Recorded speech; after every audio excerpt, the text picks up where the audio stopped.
la première fois dans l'histoire du monde qu'un chef d'État élu, démocratiquement élu d'un pays souverain, est kidnappé par les forces spéciales d'un autre État souverain.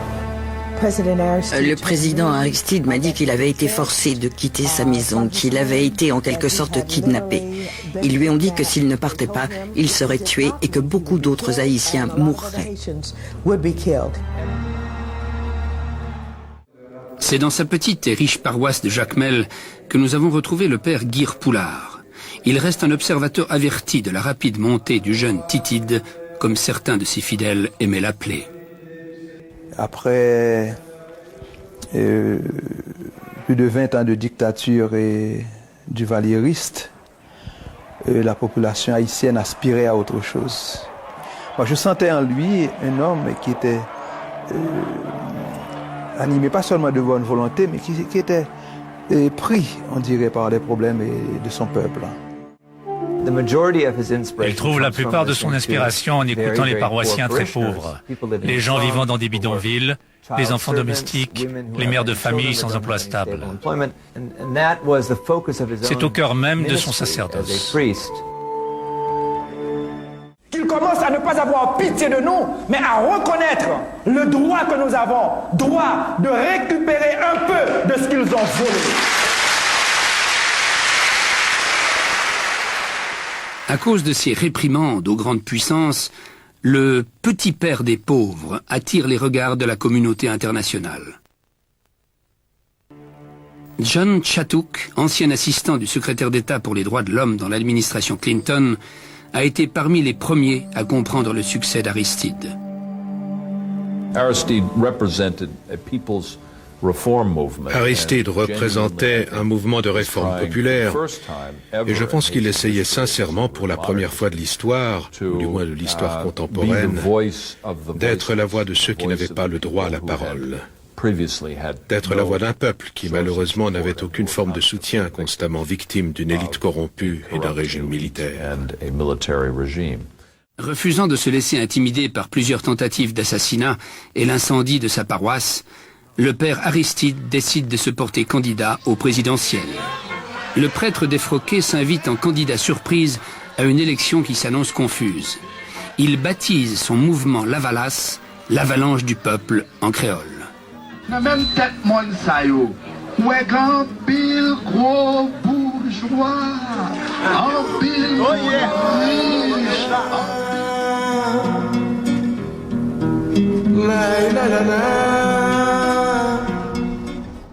Depuis sa paroisse, Aristide dérange l'élite bourgeoise, mais en candidat président, il devient carrément dangereux. À New York, nous avons rencontré l'un des plus proches et fidèles amis d'Aristide, l'acteur américain Danny Glover. To raise the minimum wage just slightly, which was Le président Aristide essayait d'augmenter légèrement le salaire minimum, d'apporter des services médicaux sur l'île qui disposent de services inadéquats, alors que c'est l'un des pays de la région les plus touchés par le HIV et le sida. C'est la moindre des choses à faire pour les gens si vous les considérez comme des êtres humains.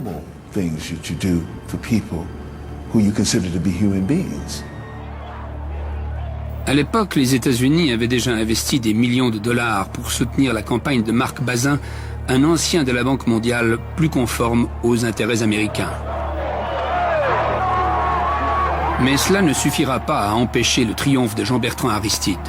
Le 16 décembre 1990, il devient le premier président démocratiquement élu avec 67% des voix.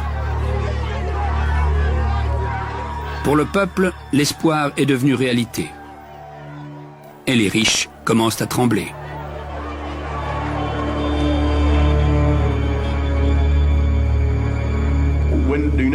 Les États-Unis ont choisi leur candidat, Marc Bazin, pour se présenter au présidentiel. Voilà qu'apparaît un petit gars maigrichon qui parle des droits des ouvriers et de l'éducation du peuple haïtien. Et parce qu'il était capable de rallier la population à lui, Aristide a remporté les élections après seulement 3 mois de campagne, malgré un grand nombre de candidats.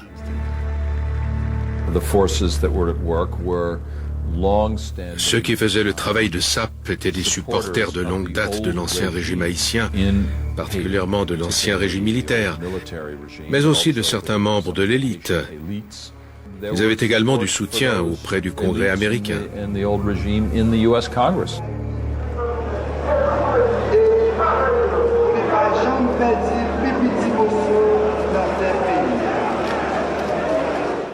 Aristide représentait une menace pour eux parce qu'il était la voix des 85% des gens du pays que personne n'avait jamais écouté. Si une telle chose pouvait se passer en Haïti, elle pourrait également se passer en Colombie, elle s'est passée au Venezuela et elle pourrait se passer au Pérou et ainsi de suite. Et les États-Unis ne veulent pas de ce genre de démocratie populaire qui vont aller à l'encontre des intérêts économiques américains. En 1990, lorsque je suis devenu président, Haïti a connu ses premières élections démocratiques, libres et justes. 7 mois plus tard, un coup d'État s'est produit. En ce temps-là, Bush père était le président des États-Unis.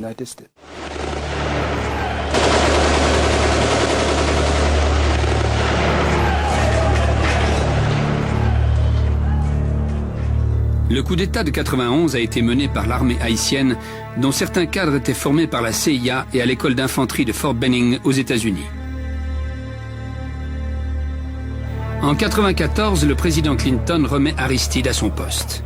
Un Aristide profondément changé selon certains de ses proches et auquel il ne restait plus qu'1 an avant la fin de son mandat légitime. Comme la Constitution lui interdit de briguer un 2e mandat consécutif, c'est un de ses proches, René Préval, qui remporte les élections suivantes. Haïti vit enfin une transition pacifique. Mais en l'an 2000, Aristide revient en force et remporte les élections haut la main dans un contexte confus. En 2004, il va être renversé pour la 2e fois. En 2004, un kidnapping a eu lieu. Ils m'ont enlevé. Cela s'appelle également un coup d'État. Et Bush, fils, est le président. Certains éléments peuvent être associés d'une certaine manière afin de comprendre pourquoi cela s'est passé 2 fois. Je pense qu'ils ont voulu continuer ce qu'ils avaient commencé en 91 avec le premier coup d'État. Hold on for a second, please. President Aristide resigned. He has left his country. The Constitution of Haiti is working. Une fois de plus, le monde regarde Haïti sombrer dans la violence et le chaos. Mais cette fois, les circonstances entourant le départ du président Aristide demeurent controversées.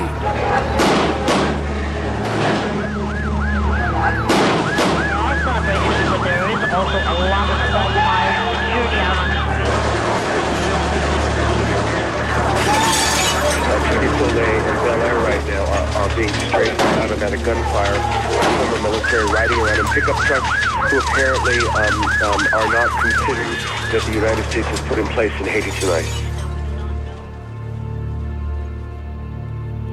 Dans quelles conditions le président Aristide a-t-il quitté Haïti le matin du 29 février?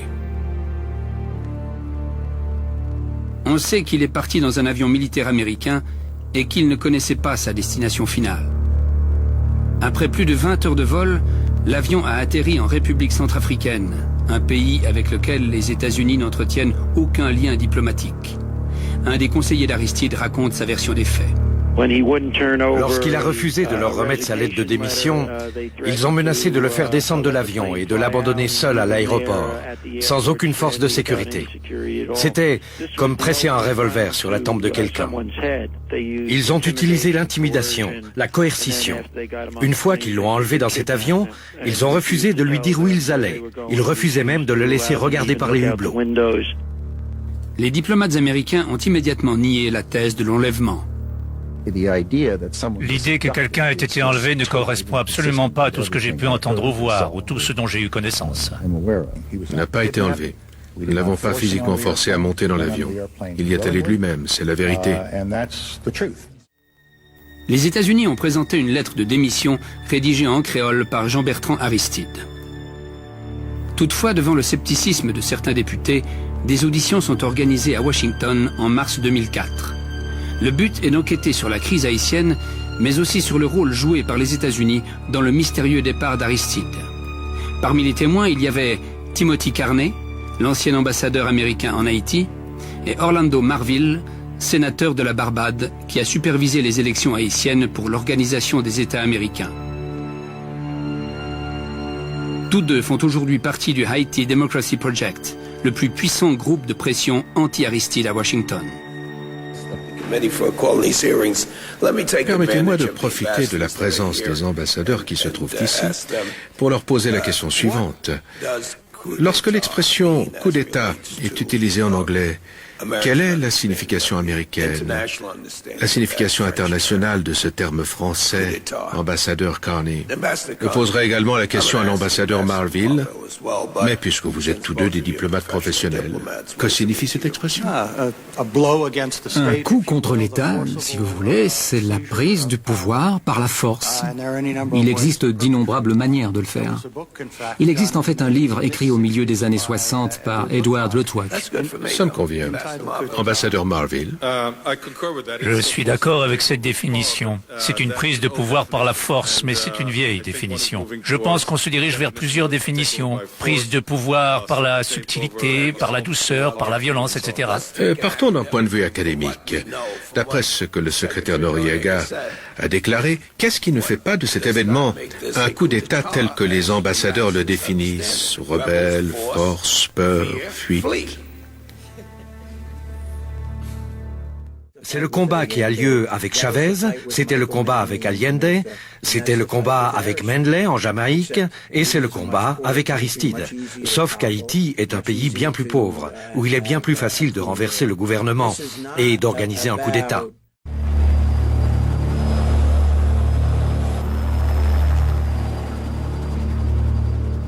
Toutefois, la chute du petit prêtre des bidonvilles n'a pas affecté tout le monde en Haïti.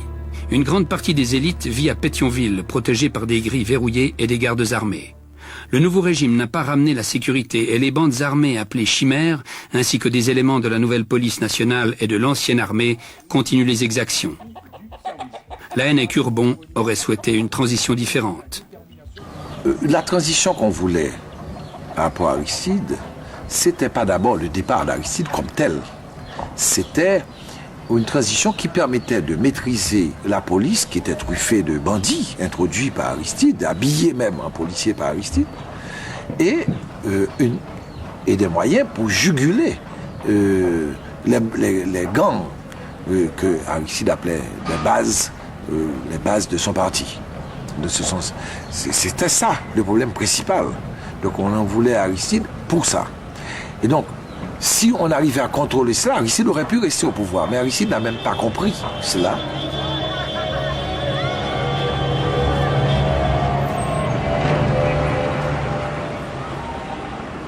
Claude Moïse, historien et éditeur du journal haïtien conservateur Le Matin, invoque des pressions internationales sur Aristide. Mais la communauté internationale voulait une solution négociée. Donc la solution pour être négociée, il fallait que ce fût avec les deux partis. Autrement dit, Aristide d'un côté et l'opposition de l'autre. Donc la communauté internationale veut jusqu'au bout. Mais au moment où elle s'aperçoit qu'il n'y avait plus rien à faire et que la situation risque de basculer dans une anarchie totale, à ce moment-là, ils sont intervenus et ils ont dit à Aristide, il n'y a plus rien à faire, il faut que vous partiez. La controverse qui a vu le jour durant les élections législatives de mai 2000 en Haïti pose un nouveau défi au président Aristide.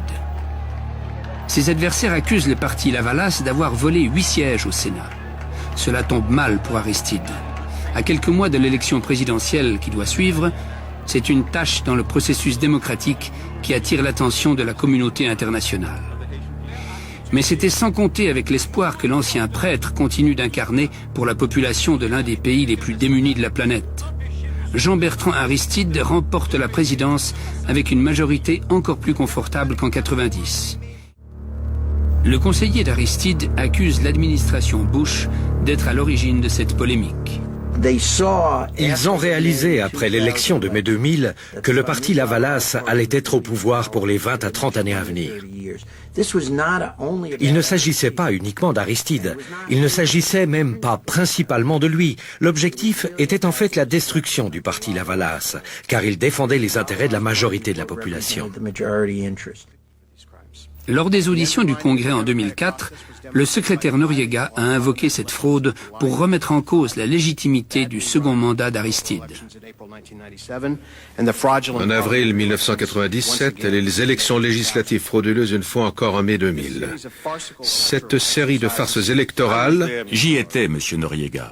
Alors essayons de comprendre en quoi les élections étaient frauduleuses pour que le peuple américain puisse le comprendre lui aussi. Les élections elles-mêmes se sont relativement bien passées étant donné la situation en Haïti à l'époque. Le problème était de savoir si un deuxième tour aurait lieu pour 7 ou 8 sièges au Sénat. Est-ce juste, monsieur Noriega? Oui, c'est exact. Merci.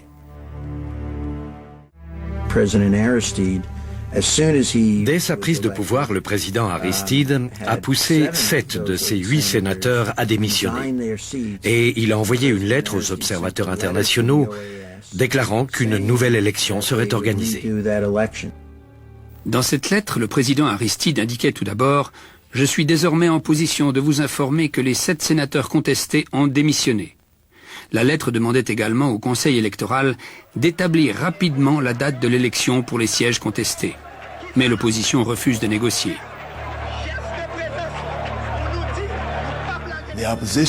L'opposition savait pertinemment qu'elle ne pouvait pas gagner.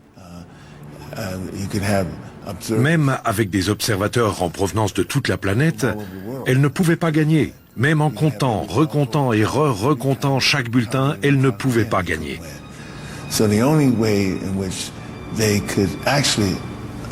L'unique manière de pouvoir vraiment se positionner et prendre le pouvoir était de fabriquer cette crise de toutes pièces. Ces 8 sièges contestés ont finalement servi à justifier un embargo à grande échelle d'Haïti, dont le but n'était en fait pas d'avoir une répercussion quelle qu'elle soit sur ces 8 sièges, mais de renverser le gouvernement Lavalas. Comme les nantis refusent de payer davantage d'impôts, le budget annuel se limite à 300 millions de dollars. Autant dire que sans aide venue de l'étranger, l'État ne parvient pas à remplir sa mission. Pourtant, au cours des 15 dernières années, le gouvernement américain a fait pression sur les institutions financières internationales pour limiter l'aide au président haïtien.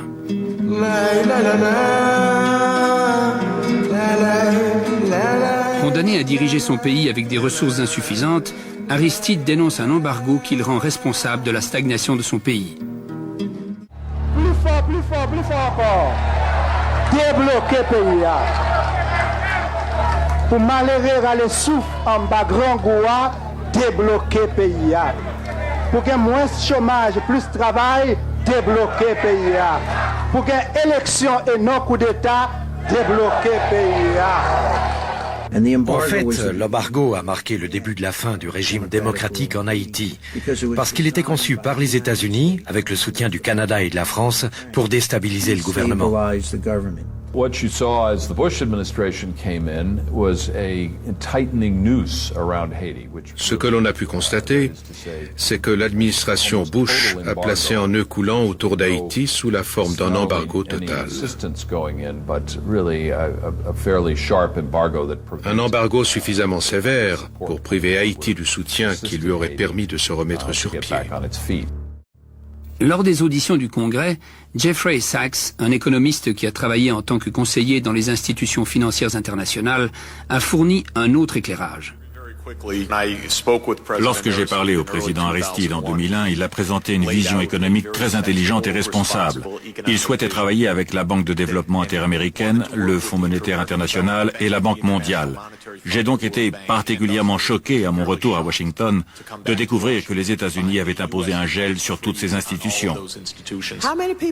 Combien de personnes savent que si vous n'avez pas ce type d'aide, vous n'avez pas d'argent pour les infrastructures, pas d'argent pour assainir l'eau, pas d'argent pour la police, pas d'argent pour les pompiers. Bien qu'on ait reproché à M. Aristide de ne rien faire contre la pauvreté, comprenez-vous à quel point il était étranglé par le manque d'aide, bilatérale ou autre? Combien de personnes comprennent cela? En tant qu'économiste, permettez-moi de vous dire que c'est même pire que cela, car ils lui ont asséché ses réserves de devises étrangères. Alors qu'il continuait à s'acquitter de ses dettes auprès des institutions internationales, le taux de change a dégringolé, l'inflation a augmenté et l'économie s'est effondrée. Et tout cela est le résultat délibéré de la limitation de l'aide. James Dobbins, ancien collaborateur des administrations Clinton et Bush, et aujourd'hui consultant pour la firme Rand, est du même avis que Jeffrey Sachs. Je pense que la décision de couper l'aide à Haïti en 2000, décision qui n'était d'ailleurs pas uniquement américaine, mais soutenue également par l'Europe, est directement responsable de la désintégration des institutions haïtiennes et de la faiblesse d'un État qui allait permettre à 200 criminels armés de renverser le gouvernement. Mais ce n'est pas entièrement la faute de l'administration Bush. La décision avait été prise à l'origine par l'administration Clinton et elle a été poursuivie par l'administration actuelle. Le problème est que si vous ne fournissez pas les fonds, vous devez fournir des soldats. Il n'existe pas d'alternative en Haïti. Le pays est trop faible pour que vous l'isoliez et lui coupiez l'aide à moins d'être préparé à suivre avec une intervention militaire. Dans ce contexte de crise chronique, le président Aristide est de plus en plus contesté. Les exactions des bandes armées de jeunes désœuvrés appelés chimères lui sont attribuées. D'autres évoquent la paranoïa d'un président qui se couperait peu à peu du petit peuple qu'il avait élu. Toujours est-il qu'en automne 2003, un groupe de rebelles prend le contrôle de la ville des Gonaïves, située au nord d'Haïti, et menace peu à peu la capitale, Port-au-Prince. Les bandits qui étaient revenus d'exil et avaient pris les Gonaïves puis Cap-Haïtien étaient messieurs Guy Philippe, Louis Jodel Chamblin et Jean Tatoun. Nous n'avons pas eu l'impression qu'ils tombaient du ciel, mais qu'ils étaient organisés, qu'ils étaient venus en coopération avec l'opposition. Nous avons eu l'impression que les États-Unis, le Canada et la France étaient au courant et qu'ils avaient utilisé ces tueurs pour préparer le coup d'État. Louis Jodel Chamblin a été inculpé de meurtre à 2 reprises. Guy Philippe, le chef des rebelles, avait des liens avec le Pentagone. Il a été impliqué dans de nombreuses infractions aux droits de l'homme. Quant au conseiller d'Aristide, il accuse les États-Unis d'avoir créé la confusion. Nous avons par exemple la preuve que ces rebelles étaient armés de M16 que les Américains avaient donné aux militaires dominicains 1 an auparavant lors d'une opération spéciale. Je peux dire que Jean-Claude Duvalier a volé des centaines de millions de dollars. Je peux dire que le gouvernement actuel a donné des armes aux civils pour qu'ils commettent des infractions aux droits de l'homme, car j'ai les documents qui le prouvent. Mais ce type d'accusation est continuellement utilisé contre Aristide, et chaque fois sans preuve. C'est très frustrant que ce genre d'allégations fasse surface et que les gens les acceptent sans même exiger le minimum de preuves que l'on demanderait dans n'importe quel autre contexte.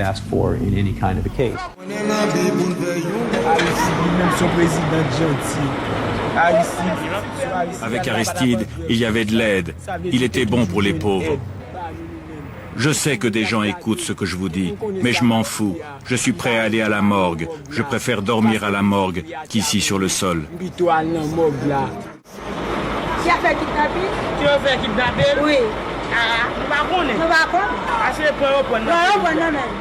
Ah bah oui, c'est ça. Nous besoin pour nous. Oui, pour nous. Ah bah oui, c'est ça. Bah oui, tout le monde l'école là, bah c'est le pas là. Pas payer uniforme, pas payer cahier, pas payer livre. Nous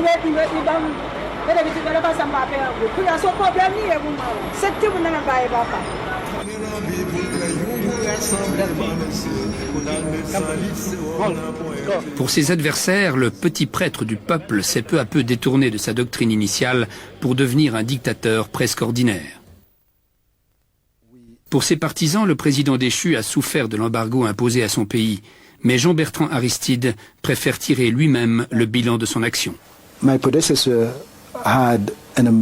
Mon prédécesseur avait un embargo économique imposé sur le pays et j'en ai hérité. Le gouvernement américain a été le premier à le renforcer et cela a empêché mon gouvernement d'obtenir les crédits nécessaires pour mettre en place les programmes sociaux. Malgré cela, nous sommes parvenus à faire davantage que ce que le régime des Duvalier a fait en 30 ans et ce que les autres ont fait avant eux. Durant 190 ans, il y avait seulement 34 écoles secondaires. Lors de mes mandats, nous avons passé de 34 à 138 écoles secondaires.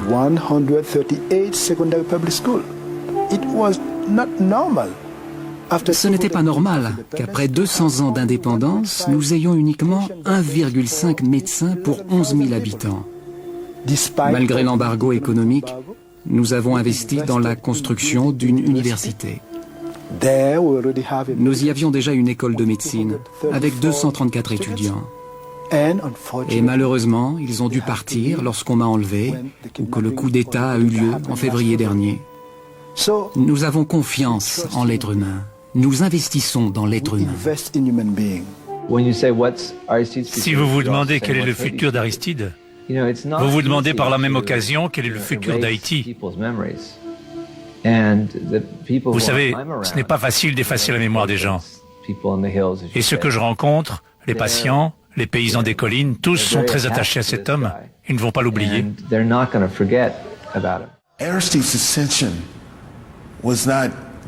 L'ascension d'Aristide n'a rien à voir avec la gloire instantanée d'un acteur. Son ascension était la manifestation de la volonté du petit peuple, d'un désir que le peuple avait, d'une chance qu'il a saisie, d'un risque qu'il a pris. Et le véritable perdant dans cette affaire est le peuple.